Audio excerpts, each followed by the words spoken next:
Stress management സീരീസിൻ്റെ പുതിയൊരു അധ്യായത്തിലേക്ക് എല്ലാ മാന്യ പ്രേക്ഷകർക്കും ഹാർദവമായ സ്വാഗതം. കാഴ്ചകളല്ല, കാഴ്ചപ്പാടുകളാണ് നമുക്ക് മാറ്റേണ്ടത്.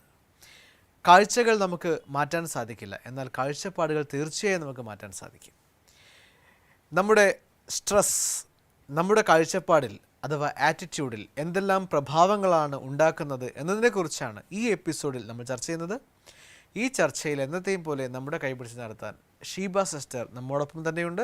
സിസ്റ്റർ, നമുക്ക് ഈ പ്രോഗ്രാമിലേക്ക് സ്നേഹപൂർവ്വം സ്വാഗതം ചെയ്യാം. സ്വാഗതം സിസ്റ്റർ. ഓം ശാന്തി. ഓം ശാന്തി. സിസ്റ്റർ, നമ്മൾ കഴിഞ്ഞ കുറച്ച് എപ്പിസോഡുകളിലായിട്ട് വളരെ മനോഹരമായ ഈ യാത്രയിൽ മനസ്സിനെ എങ്ങനെ സമ്മർദ്ദം അല്ലെങ്കിൽ സ്ട്രെസ്സ് എഫക്റ്റ് ചെയ്യുന്നു, അതേപോലെ നമ്മുടെ ശരീരത്തിനെ എങ്ങനെ എഫക്റ്റ് ചെയ്യുന്നു, നമ്മുടെ ബന്ധങ്ങളിൽ എങ്ങനെ എഫക്റ്റ് ചെയ്യുന്നു, ഇങ്ങനെ ഒരുപാട് കാര്യങ്ങൾ നമ്മൾ കണ്ടിരുന്നു. ഇന്ന് എനിക്ക് സത്യം പറഞ്ഞാൽ അറിയേണ്ട ഒരു കാര്യം, ഈ സ്ട്രെസ്സ് തീർച്ചയായും നമ്മുടെ ആറ്റിറ്റ്യൂഡിൽ അഥവാ കാഴ്ചപ്പാടിൽ മാറ്റങ്ങൾ വരുത്തുന്നുണ്ട്. തീർച്ചയായും അതും നമ്മൾ എഫക്റ്റ് ചെയ്യുന്നുണ്ട്. ഏതൊക്കെ തരത്തിലാണ് നമ്മുടെ കാഴ്ചപ്പാടുകളിൽ സ്ട്രെസ്സ് വില്ലനായി മാറുന്നത്? ഈ കഴിഞ്ഞ ദിവസം പഠിച്ചതായിട്ടുള്ള പാഠങ്ങളിൽ നിന്ന് ഒരു കാര്യം നമുക്ക് വളരെ വ്യക്തമായിട്ട് മനസ്സിലാക്കാം. സ്ട്രെസ് അഥവാ മാനസിക സമ്മർദ്ദം അത് നമ്മുടെ മനസ്സിൻ്റെ ഉള്ളിൽ തന്നെയാണ് ഡെവലപ്പ് ചെയ്യുന്നത്. എന്നുവെച്ചാൽ അത് നമ്മുടെ ചിന്തകളെയാണ് ബാധിക്കുന്നതെന്ന് അർത്ഥം. കാഴ്ചപ്പാട് നമുക്കൊന്ന് ഡിഫൈൻ ചെയ്ത് നോക്കി. നിരന്തരമായിട്ട് പാറ്റേൺ ഓഫ് തോട്ട്സ്, ഒരേ ടൈപ്പ് ചിന്തകൾ നിരന്തരമായി നമ്മളുള്ളിൽ ഒഴുകി വരാൻ തുടങ്ങിക്കഴിഞ്ഞാൽ സ്വാഭാവികമായിട്ട് മറ്റൊരു ദിശയിൽ ഒരു കാര്യം സംഭവിച്ചാൽ പോലും നമ്മുടെ മനസ്സ് ഈ ദിശയിൽ മാത്രമേ ചിന്തിക്കാനായിട്ട് സമ്മതിക്കുള്ളൂ. അതുകൊണ്ടാണ് അതിനെ ഒരേ പാറ്റേൺ ഓഫ് തോട്ട്സിൻ്റെ പേരാണ് ആറ്റിറ്റ്യൂഡ് എന്ന് പറയുന്നത്. ഒരേ ലെവലിൽ തന്നെ ചിന്തകൾ ഒഴുകിക്കൊണ്ടേയിരിക്കാം. അതല്ലാന്നുണ്ടെങ്കിൽ നമുക്ക് ഇപ്പോൾ ഒരു ചിന്ത വന്നു, കുറച്ച് സമയം കഴിഞ്ഞാൽ വേറൊരു ചിന്ത വന്നു, അത് ഓൾവേസ് ചേഞ്ചിങ് ആണ് എന്നുണ്ടെങ്കിൽ അത് നമുക്ക് പരസ്പര ബന്ധമില്ലാത്ത രീതിയിൽ ചേഞ്ചിങ് ആണെങ്കിൽ അതൊരിക്കലും ഒരു കാഴ്ചപ്പാടിനെ ഡെവലപ്പ് ചെയ്യില്ല. ആ സമയത്ത് എനിക്ക് അങ്ങനെ തോന്നി, കുറച്ച് കഴിഞ്ഞപ്പോൾ എനിക്ക് മനസ്സിലായി അതല്ല എന്ന് പറയും. അതേസമയം അത് നമ്മുടെ മനോഭാവത്തെ അഥവാ നമ്മുടെ കാഴ്ചപ്പാടിനെ ബാധിച്ചിട്ടുണ്ട് എങ്കിൽ ആ കാര്യം എന്ത് തന്നെ മാറ്റങ്ങൾ പറഞ്ഞ് മനസ്സിലാക്കി കൊടുക്കാൻ നോക്കിയാലും തിരിച്ച് വീണ്ടും അവിടേക്ക് തന്നെ ഒരു വന്ന് എത്തും. അത് ഇന്ന കാരണം കൊണ്ടല്ല, ഇങ്ങനതുകൊണ്ടൊക്കെയാണ്, അതുകൊണ്ട് നിങ്ങൾക്കത് മാറ്റാൻ പറ്റുന്നതേ ഉള്ളൂ, നിങ്ങൾക്കത് ചെയ്യാൻ പറ്റുന്നതേ ഉള്ളൂ എന്നൊക്കെ നമ്മൾ പറഞ്ഞു കൊടുത്തു കൊണ്ടുവന്ന് അവസാനം വന്നെത്തിച്ചാലും അവരുടെ കാഴ്ചപ്പാടിലും അവരുടെ മനോഭാവത്തിലും ആ മാറ്റം അത്രമാത്രം അതിനുള്ള ഒരു അടിയുറച്ച് പോയിട്ടുണ്ടെങ്കിൽ അഥവാ അത്രയും ഒരു ലെങ്തി പീരീഡിൽ ചില ജീവിത സാഹചര്യങ്ങൾ അങ്ങനെയോ ആയിരിക്കുമല്ലോ. ചിലർ കുറച്ച് നാൾ അങ്ങനെ മോശമായ സാഹചര്യം കഴിഞ്ഞു പോകുന്നവർ, ചിലർ ജീവിതത്തിൽ വർഷങ്ങളോളമായിട്ട് അത്തരം സാഹചര്യങ്ങളിൽ തന്നെ കടന്നു പോയിക്കൊണ്ടിരിക്കുന്നവർ, ഇങ്ങനെ അങ്ങനെയുള്ളതായിരിക്കുന്ന സാഹചര്യങ്ങളിലൂടെ ഒഴുകുന്നതിൻ്റെ ആധാരത്തിൽ ആ സമയത്ത് നമ്മുടെ മനസ്സിലുണ്ടാകുന്ന ചിന്തകൾ എന്തെന്ന് നമ്മളൊന്ന് പരിശോധിക്കാനും അതിനെ പരിവർത്തനം ചെയ്യാനും വേണ്ട രീതിയിൽ പോസിറ്റീവ് തോട്ട്സ് ക്രിയേറ്റ് ചെയ്യാനും നമ്മൾ ശ്രദ്ധിച്ചിട്ടില്ല എങ്കിൽ ഒഴുകുന്ന വെള്ളത്തിൻ്റെ ഒപ്പം നമ്മൾ ഒഴുകിയിട്ടുണ്ടായിരിക്കും. ഏത് ടൈപ്പ് ഓഫ് സിറ്റുവേഷനാണോ ആ ടൈപ്പ് തോട്ട്സ് വന്നുകൊണ്ടിരിക്കുന്നുണ്ടാവും. നിരന്തരം നെഗറ്റീവ് ടൈപ്പ് തോട്ട്സ് ആണ് വന്നുകൊണ്ടിരിക്കുന്ന സിറ്റുവേഷൻ ആണെന്നുണ്ടെങ്കിൽ തീർച്ചയായിട്ടും തോട്ട്സ് ഓട്ടോമാറ്റിക്കലി എന്തേ വരുള്ളൂ, നെഗറ്റീവേ വരുള്ളൂ. അപ്പോൾ നമുക്ക് ഏതൊരു കാര്യത്തിനുള്ളതായിട്ടുള്ള കാഴ്ചപ്പാട് നമ്മുടെ നെഗറ്റീവായിട്ടേ വരുള്ളൂ. അങ്ങനെ ഒരാൾക്ക് നന്നാക്കാൻ വേണ്ടി നിങ്ങൾ എത്ര തന്നെ പറഞ്ഞു കൊടുക്കുകയാണെങ്കിലും അതിൽ നിന്ന് ഒഴിവാവാൻ വേണ്ടിയുള്ള 1000 കാരണം നിങ്ങൾ നിരത്തിയാലും അവർ അതിൽ തന്നെ നിൽക്കാനുള്ളതായിട്ടുള്ള ഏതെങ്കിലും ഒരു കാരണത്തെ കണ്ടെത്തും. അത് സുഖത്തിലാണെങ്കിലും ശരി, ദുഃഖത്തിലാണെങ്കിലും ശരി. ചിലരെ സംബന്ധിച്ചിടത്തോളം അവരുടെ വിശ്രമപ്രിയ സ്വഭാവം ഒരു 80% ആളുകളും എന്തുകൊണ്ടാണ് ഈ ആവറേജ് ലെവൽ ആളുകളായിട്ട് മുന്നോട്ട് പോകണമെന്ന് ചിന്തിച്ചിട്ടുണ്ടോ? കാരണം ഒരു ഘട്ടം കഴിഞ്ഞാൽ പിന്നത്തേതായിട്ടുള്ള ഡെവലപ്മെന്റ് എന്ന് പറഞ്ഞാൽ ആരും അതിനെക്കുറിച്ച് ചിന്തിക്കാൻ പോലും തയ്യാറാവില്ല. അതിൻ്റെ ഇപ്പോൾ ആവശ്യം എന്താ ഉള്ളത്? കഴിഞ്ഞ പോലെ അത്യാവശ്യം ഇത് വരുന്നുണ്ടല്ലോ, ഇതിങ്ങനെ ഉണ്ടല്ലോ, ഇനി കംഫർട്ട്. ആ ഒരു ലെവലിൽ ചിന്തിക്കുന്നതുകൊണ്ടാണല്ലോ ആളുകൾ ആരും ഹൈറ്റ്സിലേക്ക് നമ്മൾ പോവുക, രാവിലെ പോവുക, നമ്മൾ കാര്യം കഴിയുക, വൈകുന്നേരം തിരിച്ചു വരിക, കിട്ടുന്നതുകൊണ്ട് നമ്മൾ സമ്പാദിച്ചാൽ കഴിഞ്ഞു കൂടുക. ഈ ഒരു മനോഭാവം കൊണ്ടാണ് ഒരു മിഡിൽ ക്ലാസ് വരെ എത്താൻ. അത് ഞാൻ പലപ്പോഴും പഠിച്ചു നോക്കുമ്പോൾ എനിക്ക് അത്ഭുതം തോന്നാറുണ്ട്. ഒന്ന് ലോ ലെവലിൽ നിന്ന് മിഡിൽ ക്ലാസ് വരെ ഉയർന്നു വരാൻ വേണ്ടി നല്ല ഹാർഡ് വർക്കായിരിക്കും ചെയ്യാം. ആ മിഡിൽ ക്ലാസ് വരെ എത്തിക്കഴിഞ്ഞാൽ പിന്നെ അവിടെ നിന്ന് ഹൈ ലെവൽ ക്ലാസ്സിലേക്ക് പോകുന്ന നമ്മൾ കാണാറില്ല. എന്താ കാരണം എന്നറിയോ? അവിടെ നമ്മൾ കംഫർട്ട് സോൺ ക്രിയേറ്റ് ചെയ്യും. അതെ, ഈ കംഫർട്ട് സോൺ എന്ന് പറയുന്നത് പോസിറ്റീവും ആവാം നെഗറ്റീവും ആവാം. ഇതിപ്പോൾ നമ്മുടെ ലൈഫിൽ എല്ലാ കാര്യങ്ങളും ഒക്കെ അത്യാവശ്യത്തിനെല്ലാം നടന്നു പോകുന്നുണ്ട് എന്നുള്ള കംഫർട്ട് സോൺ അത് നമ്മുടെ ഉള്ളിൽ ആലസ്യം ക്രിയേറ്റ് ചെയ്യുന്ന കംഫർട്ട് സോണാണ്.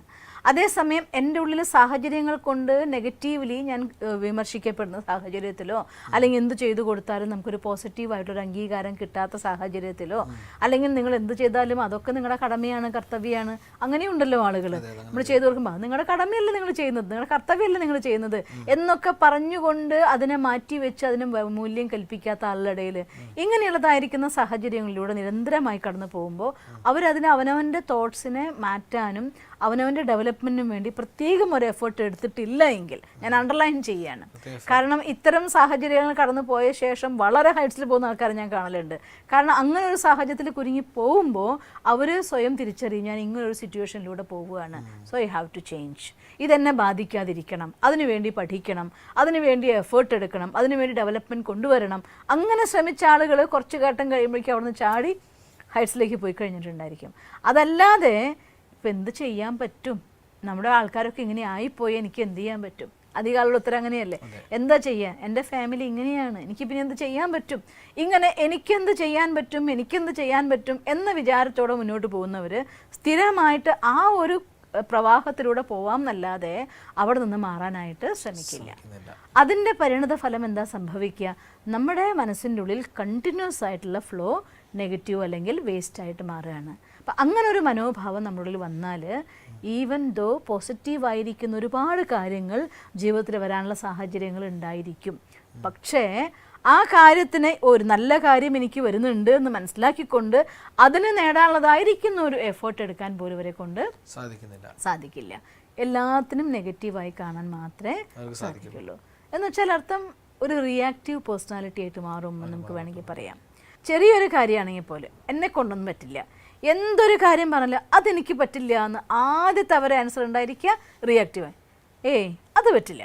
അത് കഴിഞ്ഞ ശേഷം പിന്നെ ആലോചിച്ച് പറഞ്ഞ് മനസ്സിലാക്കി ചിലപ്പോൾ ചെറിയ മാറ്റമൊക്കെ വന്നേക്കാം, പക്ഷെ ഫസ്റ്റ് അവരുടെ ഓട്ടോമാറ്റിക്കലി സംഭവിക്കുന്ന കാര്യമാണ്. അത് കാരണം എന്തുകൊണ്ടാന്ന് വെച്ചാൽ അവരെ നിരന്തരമായിട്ട് ഒഴുകി വന്ന സാധനം നിരന്തരമായിട്ട് ഒരേ ടൈപ്പ് ഓഫ് തോട്ട്സ് വരില്ലേ. അപ്പൊ എൻ്റെ ഉള്ളിൽ നിന്ന് വരുന്ന തോട്ട്സ് നെഗറ്റീവ് ആണ് എങ്കിൽ എൻ്റെ പ്രതികരണം സ്വാഭാവികമായിട്ടും നെഗറ്റീവ് ആവുകയല്ലേ ഉള്ളൂ. അപ്പൊ അതുകൊണ്ട് അവരെ നമുക്ക് പെരുമാറുമ്പോൾ ഫസ്റ്റിൽ തന്നെ ചിലപ്പോൾ ആളുകൾക്ക് മടുപ്പ് തോന്നിപ്പോ, എന്താ പറഞ്ഞാലും ഇവരതിന് എഗെയിൻസ്റ്റേ ഉണ്ടാവുള്ളൂ, ഈ ഒരു കാര്യത്തിന് സപ്പോർട്ടില്ല, എല്ലാത്തിനും എതിർക്കുള്ളൂ തോന്നിപ്പോ. ആക്ച്വലി അവരങ്ങനെ കടന്നു വന്ന സാഹചര്യങ്ങൾ കൊണ്ട് അവരവനവനെ ശ്രദ്ധിക്കാതെ അതിനുവേണ്ടി എഫേർട്ട് എടുക്കാത്തത് കൊണ്ട് അവർക്ക് നഷ്ടമായി പോയ അവരുടെ പോസിറ്റിവിറ്റിയാണ് അവിടെ കാണപ്പെടുന്നത്. അപ്പോൾ ഇതിൽ ചില ആളുകൾക്ക് പോസിറ്റീവായിട്ട് പറയുന്ന ആളുകൾക്ക് പോലും നമുക്ക് ഉറപ്പ് പറയാൻ പറ്റും അവരുടെ ഉള്ളിൽ പോസിറ്റീവ് തന്നെയാണ് വരുന്നത് ഫസ്റ്റ് എന്ന്. അവരുടെ ഉള്ളിൽ നെഗറ്റീവ് വന്നിട്ടും അവർ ചിലപ്പോൾ പോസിറ്റീവിലേക്ക് കൺവേർട്ട് ചെയ്ത് പറയുന്ന ആയിക്കൂടെ, അങ്ങനെ ആവാലോ. കാരണം നമ്മൾ കൂടുതൽ ആളുകളെയും കാണുന്നത് നെഗറ്റീവ്സ് കാണുന്ന ആളുകളെയാണ് കൂടുതലും കാണുന്നത്. നെഗറ്റീവ് തോട്ടാണ് അധികം ആളുകളും വരുന്നത് കൂടുതലും. ഓട്ടോമാറ്റിക് നമ്മൾ ചിന്തിച്ചാൽ നമുക്ക് മനസ്സിലാവും ഒരു കാര്യം എന്തെങ്കിലും സംഭവിക്കുന്ന ഫസ്റ്റ് തോട്ട് നമുക്കുള്ള നെഗറ്റീവാണ് വരുന്നത്. കാരണം ഈ ലോകത്തിലെ എല്ലാവരും അധികം ആൾക്കാരും ഈ നെഗറ്റീവ് ചിന്തിക്കുന്നതുകൊണ്ടായിരിക്കാം നമ്മളെ എഫക്റ്റ് ചെയ്യുന്നുണ്ട്. അത് കാണുന്നത് മുഴുവൻ അധികം നെഗറ്റീവ് ആയതുകൊണ്ട് നമ്മളെ എഫക്റ്റ് ചെയ്യുന്നുണ്ട്. അപ്പോൾ തീർച്ചയായും നമ്മളുള്ള ആദ്യം തോട്ട് നെഗറ്റീവ് തന്നെ ആയിരിക്കും. ഇനി ചിലർ പോസിറ്റീവ് തോട്ട് പറയുന്ന ആളുകൾ ഉണ്ടാവും സംസാരിക്കുന്ന സമയത്ത്. അപ്പം എൻ്റെ ചോദ്യം ഇതാണ്, ആദ്യം അവരുടെ ഉള്ളിലും ചിലപ്പോൾ നെഗറ്റീവ് തന്നെ ആയിരിക്കും ആദ്യം വന്നിട്ടുണ്ടാവുക, പിന്നെ അവരത് കൺവേർട്ട് ചെയ്യുന്നതാണോ എന്നാണ് ചോദ്യം. അങ്ങനെ പോസിറ്റീവായി പറഞ്ഞ എല്ലാവരുടെ ഉള്ളിലും ആദ്യം നെഗറ്റീവ് ഉണ്ടായി എന്നൊന്നും പറയാനാവില്ല. അതുകൊണ്ട് എന്തെങ്കിലും ബെനിഫിറ്റ് ഉണ്ടോ? അങ്ങനെയും വന്നിട്ടുണ്ടാവാം, പക്ഷെ തീർച്ചയായിട്ടും ബെനിഫിറ്റ് ഉണ്ട്. ഒരു കാര്യം, ഞാൻ എൻ്റെ വാക്കും എൻ്റെ സങ്കല്പം രണ്ടും ഒന്നിപ്പിക്കുമ്പോൾ അതിനൊരു വലിയ ഊർജ്ജമാണല്ലോ ഡെപ്പോസിറ്റ് ചെയ്യുന്നത്. അതേസമയം എൻ്റെ മനസ്സിലാ തോട്ട് വന്നു, അപ്പം എനിക്ക് തിരിച്ച് അവരോട് പോസിറ്റീവായി പറയാൻ പറ്റണം എന്നുണ്ടെങ്കിൽ അയ്യോ അങ്ങനെ പറഞ്ഞാൽ അവർ വിഷമിച്ചേക്കും എന്ന് വരണമല്ലോ. അപ്പം നോക്കിയാൽ ആ എത്ര സെക്കൻഡിൽ മറ്റുള്ളവർക്ക് വിഷമം വന്നേക്കാം എന്നൊരു പോസിറ്റീവ് തോട്ട് വരുന്നോണ്ടാണല്ലോ അവരത് മാറ്റി പറയുന്നത്. അവരതിനെ അംഗീകരിച്ചില്ലേ, എനിക്ക് തോന്നുന്നുണ്ട് ഇത് അങ്ങനെ ആയിരിക്കില്ല എങ്ങനെയാണെന്ന്, പക്ഷെ എന്നാലും അവരെ വിഷമിപ്പിക്കേണ്ട, അതും ഒരു പോസിറ്റീവ് തോട്ടാണല്ലോ. അപ്പം അതുകൊണ്ട് ആ ഒരു പോസിറ്റീവ് തോട്ട് അവരിൽ നിന്ന് വന്നിട്ടല്ലേ അവർ ആ വാക്ക് പറയുന്നത്. അപ്പോൾ അതിനും അതിൻ്റെതായിട്ടുള്ള എഫക്റ്റ് ഉണ്ട്. ഓക്കെ, അങ്ങനെ മാറ്റം വരുത്തി കഴിഞ്ഞാൽ ഓട്ടോമാറ്റിക് നമ്മളെ ആ ഒരു ആറ്റിറ്റ്യൂഡിൽ ചേഞ്ച് കൊണ്ടുവരാനുള്ള ഒരു ടെക്നിക്കായി മാറ്റാൻ പറ്റും. നമുക്ക് വരുന്ന സമയത്ത് നമ്മൾ കഴിഞ്ഞൊരു ദിവസം നമ്മൾ പറഞ്ഞില്ലേ, തോട്ട്സ് വരുന്ന സമയത്ത് നമ്മൾ അവെയർ ആവണം. നമ്മളൊരു സങ്കല്പം വരുന്ന സമയത്ത് ബോധവാനായിക്കൊണ്ട് നമ്മൾ ചിന്തിക്കുക, ഓക്കെ എനിക്കിതാ ഇങ്ങനെ ഒരു തോട്ട് വരുന്നുണ്ട്, എന്ത് വന്നാലും എനിക്കഥവാ നമുക്ക് നമ്മളെ ചെക്ക് ചെയ്യാനും ഈ പറയുന്ന എല്ലാ ക്ലാസ്സുകളുടെയും ഒരൊറ്റ ലക്ഷ്യം നിങ്ങൾ വേറൊരാളെ ചെക്ക് ചെയ്യാനും വേറൊരാൾക്ക് പറഞ്ഞു കൊടുക്കാനുമല്ല, നമ്മളെ ചെക്ക് ചെയ്യാനും നമ്മളെ പരിശോധിക്കാനുമാണ്, നമുക്ക് മാറ്റം കൊണ്ടുവരാനാണ്. അപ്പം അതുകൊണ്ട് ഒരു സിറ്റുവേഷൻ ഉണ്ടാകുമ്പോഴത്തേക്കും എൻ്റെ ഉള്ളിൽ നിന്ന് അതിന് റിയാക്റ്റീവായിട്ട് അതിന് പറഞ്ഞതിൻ്റെ ജസ്റ്റ് ഓപ്പോസിറ്റ് ആയിട്ടുള്ള ആൻസർ, അല്ലെങ്കിൽ അതിന് സപ്പോർട്ട് ചെയ്യാത്ത ആൻസർ, അത് ശരിയാവില്ലെന്ന് പറയൽ, ഇങ്ങനെയൊക്കെയാണ് എൻ്റെ ഉള്ളിൽ നിന്ന് സ്ഥിരമായി വന്നുകൊണ്ടിരിക്കുന്നുണ്ടെങ്കിൽ, ഞാൻ റിയാക്റ്റീവ് പേഴ്സണാലിറ്റി ആയിട്ട് പ്രതികരിക്കുന്നുണ്ട് എങ്കിൽ ഉടനെ നമ്മളൊന്ന് പോസ് ചെയ്യാനുള്ളതായിട്ടുള്ള സമയം, നമ്മളെ തന്നെ പോസ് ചെയ്യാനുള്ള സമയം, തിരിച്ചു നോക്കുക എന്തുകൊണ്ട്, എന്തേ എൻ്റെ ഉള്ളിൽ നിന്ന് ഇങ്ങനെ വരുന്നത്.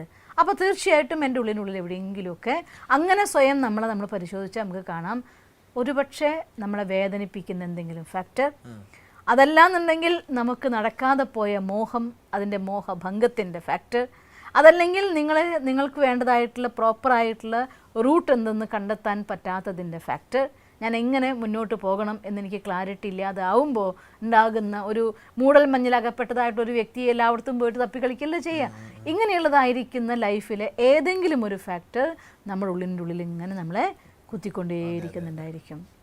അതിൻ്റെ ഭാഗമായിട്ടാണ് ആ സ്ട്രെസ്സ്. നമ്മുടെ ഉള്ളിൻ്റെ ഉള്ളിൽ ഒരു കാര്യം നമ്മൾ നേരത്തെ തുടക്കത്തിൽ പറഞ്ഞ് ഓർക്കുന്നില്ല, ഒരു ചെയറിൻ്റെ ഉള്ളിൽ മുള്ളുണ്ടെങ്കിൽ അതിൽ നമുക്ക് ഇരിക്കാൻ പറ്റില്ലെന്ന് പറഞ്ഞ പോലെ നമ്മുടെ ഉപബോധ മനസ്സിൻ്റെ ഉള്ളിൽ വേദനിപ്പിക്കുന്ന ഏതെങ്കിലും ഒരു ഫാക്ടർ നിൽക്കുന്നുണ്ടെങ്കിൽ അവിടെ നിന്ന് ഒരിക്കലും ഒരു പോസിറ്റീവായിരിക്കുന്ന അഥവാ കംഫർട്ടായിരിക്കുന്ന വൈബ്രേഷൻ പ്രൊഡ്യൂസ് ചെയ്യാൻ സാധ്യമല്ല. അതിൻ്റെ പേരാണ് നമ്മൾ ശരിക്കും പറയുന്നത് കാഴ്ചപ്പാടെന്ന് പറയുന്നത്. നിരന്തരമായിട്ട് ആ തോട്ട് വരുന്നു, അതൊരു എനർജിയായിട്ട് നമ്മളാകുന്നു, ഉപബോധ മനസ്സിലൊരു സംസ്കാരമായിട്ട് റെക്കോർഡാകപ്പെടുന്നു. അതുകൊണ്ട് എന്ത് വരുമ്പോഴും അതിൻ്റെ ആധാരത്തിൽ മാത്രം റെസ്പോൺസ് വന്നുകൊണ്ടിരിക്കുന്നു. ഇവിടെ നമ്മളൊരു പോസ് ചെയ്ത് നമ്മുടെ ഉള്ളിലേക്ക് നോക്കി എന്താണ് എൻ്റെ പ്രോബ്ലം. ശരിക്കും ആറ്റിറ്റ്യൂഡ് എന്ന് പറയുന്നത് സ്വഭാവമാണോ? സ്വഭാവം ആറ്റിറ്റ്യൂഡ് ഒന്നാണോ? അല്ല, രണ്ടാണ്. ആറ്റിറ്റ്യൂഡ് ഒരുപാട് സ്വഭാവങ്ങൾ ഉണ്ടാക്കുന്നുണ്ടോ? അങ്ങനെയാണത്? എന്താണ് അതിൻ്റെ ഡിഫറൻസ്? ഒരു നിരന്തരമായൊരു സങ്കല്പധാര മനസ്സിലൂടെ പ്രവഹിച്ചാൽ അതിന് നമ്മൾ പറയും കാഴ്ചപ്പാടെന്ന് പറയും.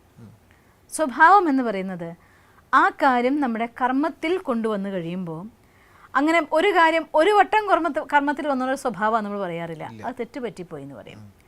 അതേസമയം ഒരു പ്രാവശ്യം സംഭവിക്കുമ്പോൾ ശരിയാണെങ്കിലും തെറ്റാണെങ്കിലും പോസിറ്റീവ് ഓർ നെഗറ്റീവും, ആ കാര്യം നെഗറ്റീവ് ആണെങ്കിൽ അതിനെ മാറ്റി പോസിറ്റീവ് ആക്കിയിരിക്കണം, പോസിറ്റീവ് ആണെങ്കിൽ അഗെയിൻ നമുക്കതിനെ റിപ്പീറ്റ് ചെയ്യാം. അങ്ങനെ ഒരു കാര്യം പലതവണ ചെയ്ത് കഴിയുമ്പോൾ അതുകൊണ്ട് നമ്മുടെ ഉള്ളിൽ റെക്കോർഡഡ് ഫയലായിട്ട് അത് സേവ് ചെയ്യപ്പെടും. അങ്ങനെ സേവ് ചെയ്യപ്പെടുന്നതായിട്ടുള്ള ഫയലുകളാണ് നമ്മുടെ സ്വഭാവമായിട്ട് പുറത്തു വരുന്നത്. അത് വർഷങ്ങളോളമാണെങ്കിൽ, ചില കാര്യങ്ങൾ അങ്ങനെയുണ്ടല്ലോ, അത് വർഷങ്ങളോളമായിട്ട് തുടർന്ന് കഴിയുമ്പോൾ അതാണ് സത്യം, അതിൻ്റെ അപ്പുറത്തൊന്നുമില്ല എന്ന് നമ്മുടെ ബോധ മനസ്സ് സ്വീകരിച്ചു കളയും. അതിൻ്റെ പേരാണ് സംസ്കാരം. ആ സംസ്കാരത്തിൻ്റെ ലെവലിൽ വരെ എത്തിക്കഴിഞ്ഞാൽ മാറ്റാൻ ഭയങ്കര പ്രയാസമാണ്. കാരണം അത് ഓരോ പ്രാവശ്യം നമ്മൾ മാറ്റാൻ പറയുമ്പോഴും ഉള്ളിൽ നിന്നുള്ളതായിട്ട് എനർജി പറയും അതല്ല ഇത് തന്നെ സത്യം, ഇത് തന്നെ സത്യം എന്ന് പറയും. കാരണം അതിന് ശരിയും തെറ്റും പോലും തിരിച്ചറിയാൻ പറ്റില്ല. പലപ്പോഴും നമ്മൾ കണ്ടിട്ടില്ലേ, തെറ്റ് ചെയ്യുന്ന ആളുകൾ അവർ തെറ്റാണ് ചെയ്യുന്നത്, അവർക്ക് അറിയുകയും ചെയ്യാതെ തെറ്റാണ്, പക്ഷെ ആ തെറ്റിനെ അവരുടെ ശരിയെന്ന് മാനിച്ചുകൊണ്ട് അവർ തെറ്റ് ചെയ്ത് കഴിയുമ്പോൾ അവരുടെ ഉറക്കം പോലും വളരെ കംഫർട്ടായിട്ട് ഉറങ്ങുന്നത് കാണും. നമുക്ക് അത്ഭുതം തോന്നി, ഇപ്പോൾ ഇങ്ങനെയൊക്കെ ചെയ്തിട്ട് ഇവർക്ക് എങ്ങനെയാണ് സുഖമായിട്ട് ഉറങ്ങാൻ പറ്റുന്നത്? നമ്മുടെ കയ്യിൽ നിന്നെങ്കിലും തെറ്റ് പറ്റിക്കഴിഞ്ഞാൽ എൻ്റെ മനസ്സ് ഡിസ്റ്റർബ്ഡ് ആവുന്നു, രാത്രി ഉറക്കം പോലും ശല്യമാവപ്പെടും, കാരണം നമ്മൾ തെറ്റ് ചെയ്തു പോയി എന്നുള്ള ഫീല്. ഇവർ 100% തെറ്റ് ചെയ്തിട്ട് അത്രയും കംഫർട്ടായിട്ട് സ്വസ്ഥമായിട്ട് ഉറങ്ങാൻ എങ്ങനെ പറ്റുന്നു എന്ന് ചോദിച്ചു പോകും. കാരണം ഇവിടെ സംഭവിക്കുന്ന അവരുടെ ഉപബോധ മനസ്സ് നിരവധി തവണ ചെയ്തപ്പോൾ അതാണ് ശരിയെന്നും മറ്റത് തെറ്റ് എന്നും അത് സ്വീകരിച്ചു വെച്ച് കഴിഞ്ഞു. ചിലര് കളവ് പറയുന്നുണ്ട്, നമ്മൾ സത്യമാണോ പറയുന്നത്, അങ്ങനത്തെ ആൾക്കാരുണ്ട്. പല നെഗറ്റീവായിട്ടുള്ള ക്യാരക്ടേഴ്സും ആ രീതിയിലുണ്ട്. എന്നിട്ട് അവർ ചെയ്യുന്ന പണി ഇവർ സ്വസ്ഥമായിട്ട് ഉറങ്ങുന്നതാണ്. അപ്പം നമ്മൾ വിചാരിച്ചു പോകും, കാരണം എന്തുകൊണ്ടാണെന്ന് വെച്ചാൽ അതാണ് ശരിയെന്ന്, തെറ്റിനെ ശരി എന്ന് അവർ ബോധ്യപ്പെടുത്തി കഴിഞ്ഞ ഒരു ബോധ മനസ്സിനെ അവിടെ സംസ്കാരമായിട്ട് ഉറച്ചു. അപ്പോൾ സ്വഭാവം വേറെ, സംസ്കാരം വേറെ. അതെ, സംസ്കാരം അതിഗാഠമായിട്ട് ഉറച്ച സാധനം. സ്വഭാവം വേണമെങ്കിൽ നമുക്ക് കുറച്ചും കൂടെ ഈസിലി ചേഞ്ചിങ് ആണ്. മീൻസ് ചില സാഹചര്യങ്ങൾ കൊണ്ട്, ഇപ്പോൾ ഉദാഹരണം പറഞ്ഞാൽ ചില കൂട്ടുകെട്ടിൽ പെട്ടിട്ട് ചില കുട്ടികൾക്ക് മദ്യപിക്കുന്ന സ്വഭാവം ഉണ്ടായിട്ടുണ്ടാവാം, അല്ലെങ്കിൽ എന്തെങ്കിലും വേണ്ടാത്ത ദുശ്ശീലങ്ങൾ എന്തെങ്കിലുമൊക്കെ വന്നിട്ടുണ്ടെങ്കിൽ അത് അവർക്ക് നല്ല സംഘത്തിലേക്ക് കൊണ്ട് മാറ്റുമ്പോൾ പാരൻസ് അവർ തിരിച്ചറിയുന്ന കുട്ടി ഇതാ ഇങ്ങനെ ഒരു ദുശ്ശീലം വന്നൊന്ന് മനസ്സിലാക്കുന്നു, നല്ല സംഘങ്ങളിലേക്ക് അവരെ കൊണ്ടുപോകുമ്പോൾ അവർക്ക് അത്തരം നല്ല കാര്യങ്ങൾ കേൾക്കാനും വായിക്കാനും പഠിക്കാനും അവർക്ക് ആ ഒരു സ്നേഹവും ആ ഒരു വാത്സല്യവും ഒക്കെ കിട്ടിക്കഴിഞ്ഞ് കഴിയുമ്പോൾ ഇത് താന്ന് വെച്ച് പറഞ്ഞ പോലെ പോകാറുണ്ട് അല്ലേ. കാരണം എന്തുകൊണ്ടാണെന്ന് വെച്ചാൽ അത് ആ ഒരു താൽക്കാലികമായിട്ടുള്ള സമയം കൊണ്ട് അവരുള്ളിൽ ഡെവലപ്പ് ചെയ്യപ്പെട്ടു പോയതായിരിക്കുന്ന നെഗറ്റീവായിരിക്കുന്ന ക്യാരക്ടർ മാത്രമാണ്. അതിനെ നമുക്ക് മാറ്റാനായിട്ട് എളുപ്പമാണ്. അതേസമയം വർഷങ്ങളായിക്കൊണ്ടൊരു കാര്യത്തിന് അടിമയായി കഴിഞ്ഞാൽ ഇതേ കാര്യം തന്നെ മാറാതെ നിൽക്കുന്നതും കാണാറുണ്ടല്ലോ. മദ്യപാനാണെങ്കിലും അല്ലെങ്കിൽ മയക്കുമരുന്നാണെങ്കിലും സംഘദോഷത്തിൻ്റെ മറ്റു ദുശ്ശീലങ്ങളാണെങ്കിലും ചിലരിൽ നിന്ന് എത്ര മാറ്റാൻ ശ്രമിച്ചായിട്ടും മാറ്റാൻ പറ്റാതിരിക്കുന്നതും കാണുന്നുണ്ടല്ലോ. ബിക്കോസ് അവരതിന് അത്രമാത്രം അവരുടെ സംസ്കാരത്തിലേക്ക് കുറയ്ക്കും വിധം ആ തെറ്റ് ആവർത്തിച്ച് ചെയ്ത് അത് ശരി എന്നവരുടെ ഉപബോധ മനസ്സിനെ ബോധ്യപ്പെടുത്തിയിരിക്കുന്നു. അപ്പം എൻ്റെ മനസ്സിൻ്റെ ബോധ മനസ്സിലും ഉപബോധ മനസ്സിലും ഞാൻ എന്ത് ശരി അംഗീകരിച്ചിട്ടുണ്ടോ, എന്താണ് എൻ്റേത് സത്യം എന്ന് ഞാൻ ഉൾക്കൊണ്ട കാര്യം, അത് ഒറിജിനലായിരിക്കുന്ന സത്യമാണോ ശരിയാണോ എന്നുള്ളത് സെക്കൻഡ് ഫാക്ടർ. പക്ഷെ ഞാനതിനെ ഉൾക്കൊണ്ടതായിട്ടുള്ള ശരി എന്താണോ, ഞാൻ ഉൾക്കൊണ്ടതായിരിക്കുന്ന സത്യം എന്താണോ, അതിൻ്റെ ആധാരത്തിലായിരിക്കും എൻ്റെ മനോഭാവം ഡെവലപ്പ് ചെയ്യപ്പെടുന്നത്. ആ മനോഭാവം എഗെയിൻ അതേ ടൈപ്പായിട്ടുള്ള ഫീലിംഗ്, അതേ ടൈപ്പ് അനുഭൂതി, അതേ ടൈപ്പായിട്ടുള്ള അനുഭവങ്ങൾ നമ്മുടെ ലൈഫിൽ കൊണ്ടുവന്നുകൊണ്ടിരിക്കുകയും ഇതിനെ കുറേയും കൂടെ ഇറ്റ് ഈസ് ട്രൂത്ത് എന്ന് പറഞ്ഞുകൊണ്ട് ഇതിനെ അടിച്ചുറപ്പിക്കും. ഈ സംസ്കാരവും ഈ പറയുന്ന ആറ്റിറ്റ്യൂഡും തമ്മിൽ ചെറിയൊരു ബന്ധം തീർച്ചയായിട്ടും. കാരണം മനസ്സിലെ സങ്കല്പമാണല്ലോ അതിൻ്റെ ബേസ്. അപ്പം എൻ്റെ ലൈഫിൽ ഒരു പ്രത്യേക സിറ്റുവേഷനിലൂടെ ഒരു ടൈപ്പ് ഓഫ് തോട്ട് വന്നിരിക്കുന്നു. ആ തോട്ട് നമ്മൾ ആദ്യം മാറ്റേണ്ടത് അവിടെയാണ്. കാരണം വിത്ത് അതാണ്, സങ്കല്പമാണ്. അപ്പോൾ ആ സങ്കല്പത്തിൻ്റെ നെഗറ്റീവ് ഓർ പോസിറ്റീവ് എന്ന് മാറ്റി ചിന്തിച്ചുകൊണ്ട് നമ്മൾ ഡെയിലി ചെക്ക് ചെയ്ത് ഇന്നത് നെഗറ്റീവാണെന്ന് മനസ്സിലാകുമ്പോൾ അതിന് ഫുൾ സ്റ്റോപ്പ് ഇട്ട് ഇനി വരില്ലെന്ന് ദൃഢനിശ്ചയം ചെയ്ത് അതിൻ്റെ ഓപ്പോസിറ്റ് ആയിരിക്കുന്ന പോസിറ്റീവ് തോട്ടിനെ ക്രിയേറ്റ് ചെയ്യാൻ വേണം. ഇത് വരില്ല എന്ന് പറയുമ്പോൾ മനസ്സൊരിക്കലും കാലിയായി വെക്കാറില്ല. നമ്മൾ പറയാറില്ലേ, കാലി മനസ്സ് ചെകുത്താൻ്റെ വീടെന്ന് പറയാറുണ്ട്. അപ്പോൾ എനിക്കിത് വേണ്ട എന്ന് നിശ്ചയിച്ചത് കൊണ്ട് മാത്രം നമുക്ക് മാറ്റാൻ കഴിയില്ല. ഇത് വേണ്ടാന്ന് നിശ്ചയിക്കുമ്പോൾ പകരം ഞാൻ അവിടെ എന്ത് കൊണ്ടുവരണം എന്നത് കൂടി നമ്മൾ ക്രിയേറ്റ് ചെയ്തിട്ടുണ്ടായിരിക്കണം, അഥവാ പ്ലാൻഡ് ആയിരിക്കണം. അപ്പം നമുക്ക് ആ നെഗറ്റീവിനെ മാറ്റി അവിടെ പോസിറ്റീവിനെ ഫില്ല് ചെയ്യാൻ പറ്റും. അങ്ങനെ ആ ഒരു ബേസ് ആയിരിക്കുന്ന തോട്ടിൻ്റെ പാറ്റേണിൽ തന്നെ വേണം ചേഞ്ച് കൊണ്ടുവരാൻ. അതുകൊണ്ടാണ് പോസിറ്റീവ് ആയിരിക്കുന്ന സ്റ്റഡി, സത്സംഗങ്ങൾ, മെഡിറ്റേഷൻ ഇതൊക്കെ വളരെയധികം എഫക്റ്റീവ് എന്ന് പറയാൻ കാരണം. അതൊരു ദിവസം കൊണ്ടല്ല, നിരന്തരമായിട്ടുള്ള പോസിറ്റീവായിട്ടുള്ള സ്റ്റഡി നടത്തുമ്പോൾ നിരന്തരമായിട്ട് തോട്ട് കൊടുത്തുകൊണ്ടിരിക്കുകയാണല്ലോ. നമ്മൾ അതിനെക്കുറിച്ച് ചേൺ ചെയ്യുന്ന സമയത്ത് അത് തന്നെ നമ്മുടെ ഉള്ളിൽ പിന്നെയും തോട്ട് അറിഞ്ഞുകൊണ്ട് വേണം ആദ്യം നമുക്ക് ചെയ്യാൻ. ഇതിലൊരു ചേഞ്ച് എന്ന് പറയുന്നത് അതൊക്കെ ആദ്യത്തിൽ നമ്മൾ ചെയ്യേണ്ട കാരണമാണ്. ഒരു പ്രാവശ്യം ഫസ്റ്റ് സ്റ്റേജ് കൊണ്ട് പറ്റില്ല, പക്ഷെ നിരന്തരമായി അറിഞ്ഞുകൊണ്ട് പോസിറ്റീവ് തോട്ട്സ് ക്രിയേറ്റ് ചെയ്ത് പ്ലാൻ ചെയ്ത് ആ ഒരു എനർജി പ്രൊഡ്യൂസ് ചെയ്യാൻ സാധിച്ചാൽ നിരന്തരമായിട്ട് ചെയ്ത് കഴിയുമ്പോൾ അത് ആദ്യം നമ്മുടെ സ്വഭാവത്തിൽ മാറ്റം വരാൻ തുടങ്ങും. കാരണം ചെയ്യാൻ പോകുമ്പോഴത്തേക്കും വേണ്ട എന്ന് നമ്മുടെ ഉള്ളിൽ തന്നെ പറയും. ആ വേണ്ട എന്നുള്ള വിളി കേൾക്കാനുള്ള ശക്തി നമ്മൾ ആർജിച്ചിട്ടുണ്ട് എങ്കിൽ തന്നെത്താൻ നമ്മൾ ശരി ചെയ്യുമെങ്കിൽ അത് നമ്മുടെ സബ് കോൺഷ്യസ് മൈൻഡിൽ പ്രഭാവം ഉണ്ടാക്കും. നമ്മുടെ സംസ്കാരത്തിൻ്റെ ഉള്ളിൽ മാറ്റം കൊണ്ടുവരാൻ പറ്റും. പക്ഷേ ഇതൊരു പ്രോസസ്സ് എന്ന് പറയുന്നത് വിത്തിൻ 1 day പ്രോസസ്സ് അല്ല, അല്ലെങ്കിൽ 1 week പ്രോസസ്സ് അല്ല, അല്ലെങ്കിൽ 21 days പ്രോസസ്സ് എന്നും ഞാൻ പറയില്ല. ഒരു മനുഷ്യൻ തൻ്റെ ജീവിതത്തിൻ്റെ സംസ്കാരത്തിൻ്റെ പരിവർത്തനം എന്ന് പറയുന്നത് നിരന്തരമായി ചെയ്തുകൊണ്ടിരിക്കേണ്ടതാണ്. ആ സംസ്കാരം ഉണ്ടാക്കാനെടുത്ത കാലത്തിനേക്കാൾ കൂടുതൽ ഒരു പക്ഷേ മാറ്റാൻ ഇനി മാറ്റി വരുന്നു ആണെങ്കിൽ പോലും നമ്മൾ പോസിറ്റീവായിരിക്കുന്ന ഒരു കാര്യത്തെ മെയിൻറ്റെയിൻ ചെയ്യണമെങ്കിൽ അതിന് അറ്റൻഷൻ വെരി ഇമ്പോർട്ടൻ്റ് ആണ്. കാരണം നെഗറ്റീവ് വളരെ വേഗം ഇന്നത്തെ ലോകത്തിൻ്റെ അവസ്ഥ അങ്ങനെയാണല്ലോ. അതുകൊണ്ട് വളരെ വേഗത്തിൽ നെഗറ്റീവ് നമ്മുടെ ഉള്ളിൽ കയറിക്കൂടും. പോസിറ്റീവ് കൊണ്ടുവരണമെങ്കിൽ ഓൾവേസ് അറ്റൻഷൻ. തീർച്ചയായും. പക്ഷേ നമ്മുടെ ഈ എപ്പിസോഡിൻ്റെ സമയം ഇവിടെ കഴിയാണ് സിസ്റ്റർ. നമുക്ക് ഇനിയും ഒരുപാട് കാര്യങ്ങൾ ഈ ആഴത്തിൽ നമുക്ക് അറിയാനുണ്ട്. ആറ്റിറ്റ്യൂഡിനെ കുറിച്ച്, ആറ്റിറ്റ്യൂഡ് ഞാൻ മനസ്സിലാക്കിയെടുത്തോളം ആറ്റിറ്റ്യൂഡാണ് ഒരു മനുഷ്യൻ്റെ ലൈഫിൽ ഏറ്റവും അവനെ ലീഡ് ചെയ്യുന്നൊരു സാധനം. അത് കറക്റ്റ് ആക്കാൻ സാധിച്ചാൽ. ഞാനൊരു കാര്യം കേട്ടിട്ടുണ്ട്, ലക്കും ആറ്റിറ്റ്യൂഡും എന്നുള്ളതിനെ കുറിച്ചിട്ട്. നമ്മൾ ആൽഫബറ്റ് ഓർഡറിൽ എക്ക് 1 ബിക്ക് 2 അങ്ങനെ നമ്മൾ മാർക്ക് കൊടുക്കുകയാണെങ്കിൽ ലക്ക് 50% ആവുള്ളൂ, ആറ്റിറ്റ്യൂഡ് 100% ആണ്. അപ്പോൾ ലക്കിനേക്കാളും എപ്പോഴും നമ്മൾ ആറ്റിറ്റ്യൂഡാണ് ചേഞ്ച് ചെയ്യണം. അപ്പോൾ എല്ലാ ലക്കും നമ്മളെ കൂടെ വന്നോളും. അപ്പോൾ എന്തായാലും ഈ എപ്പിസോഡിൽ ഞങ്ങൾക്കിപ്പോൾ തന്ന അറിവ് അത് വളരെ ഇമ്പോർട്ടൻ്റ് ആണ്, വളരെ ആവശ്യകരമായ ഒരു അറിവാണ്. അതിന് ഒരുപാട് നന്ദി. പക്ഷേ എങ്കിലും ഇനിയും നമുക്ക് ഒരുപാട് കാര്യങ്ങൾ സിസ്റ്റർ കയ്യിൽ നിന്ന് കിട്ടാനുണ്ട്. അപ്പോൾ ആറ്റിറ്റ്യൂഡ് എന്ന ഈ ഒരു കാര്യത്തിൽ നമുക്ക് ഇനിയും ഒരുപാട് യാത്ര ചെയ്യാനുണ്ട്. അപ്പോൾ എന്തായാലും ഞങ്ങളെ ഈ യാത്രയിൽ ഞങ്ങൾക്കിപ്പോൾ ഒരുപാട് എപ്പിസോഡ്സ് സിസ്റ്റർ ഒരുപാട് കാര്യങ്ങൾ പറഞ്ഞു തന്നു. ഇന്ന് നമ്മൾ ആറ്റിറ്റ്യൂഡിലെത്തി നിൽക്കുകയാണ്. പക്ഷേ ഇത്രയും ഗഹനമായ അറിവ് ഇതിൻ്റെ പര്യവസാനത്തിലേക്ക് നമ്മൾ എത്തുമ്പോഴേക്കും ഒരു മനുഷ്യൻ്റെ ഉള്ളിൽ എന്തെല്ലാം മാറ്റങ്ങൾ സംഭവിക്കണോ അതെല്ലാം നമ്മൾ സ്ട്രെസ്സിനെ പറ്റിയാണ് തുടങ്ങിയെങ്കിൽ പോലും ഒരു മനുഷ്യൻ എന്തെല്ലാം വേണോ അതെല്ലാം ഈ ഒരു പ്രോഗ്രാമിൽ വന്നു കഴിഞ്ഞു എന്നുള്ളതാണ് എനിക്ക് മനസ്സിലാക്കാൻ സാധിക്കുന്നത്. അതിന് സിസ്റ്ററോട് നന്ദി പറഞ്ഞാൽ ഒരു വാക്കതിന് എനിക്കറിയില്ല, എങ്കിലും ഔപചാരികമായിട്ട് വളരെയധികം നന്ദി. ഓം ശാന്തി. ഓം ശാന്തി. ആറ്റിറ്റ്യൂഡ് മേക്സ് മാൻ പെർഫെക്റ്റ് എന്നൊരു ആപ്തവാക്യം നമ്മൾ കേട്ടിട്ടുണ്ട്. ഒരുപക്ഷെ ഈ പ്രോഗ്രാം അതിനെ ഊട്ടിയുറപ്പിക്കുന്ന ഒന്ന് തന്നെയാണ്. ഇനിയും നല്ല രീതിയിൽ നമുക്ക് മനസ്സിലാക്കിയെടുക്കാൻ സാധിച്ചാൽ നമ്മുടെ ജീവിതത്തിൽ നമുക്ക് ഏത് ആറ്റിറ്റ്യൂഡും ക്രിയേറ്റ് ചെയ്യാനും ഓൾറെഡി ഉള്ള ആറ്റിറ്റ്യൂഡിനെ മാറ്റാനും സാധിക്കും. അതിനുവേണ്ടി ഞങ്ങളോടൊപ്പം യാത്ര ചെയ്യണം. അടുത്ത എപ്പിസോഡിൽ കാണും വരെ നന്ദി, നമസ്കാരം.